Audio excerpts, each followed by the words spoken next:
100 ఏళ్ళు నీతో విడిపోనంది బంధం. బుజ్జి కన్నా ఉంగముతి బుజ్జి కన్నా నిన్ను బుజ్జగించుకోనా ఇంకా నిన్ను వదిలిపోలేనే.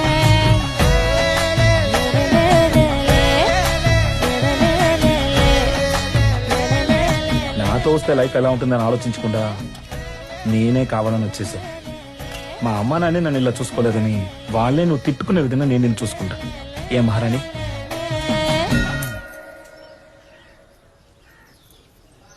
ఇప్పుడు మనం లెవెల్ 3కి వచ్చేసాం. ఏంటే కారు కూర దిష్టితాడేది? దాన్ని కట్టుకోకుండా తిరుగుతున్నావు నువ్వు. ఈ ఊళ్ళో వాళ్ళ కళ్ళన్నీ నీ మీద ఉన్నాయి మహారాణి. పగలు నిద్రపోతున్నావా? కొంచెం లావైనట్టున్నావు. నువ్వు కూడా పొట్ట పెంచావు. ఎవరికి పొట్ట? ఎక్కువగా మందు కొడుతున్నట్టున్నావు. నేనేమైనా అడిగానా?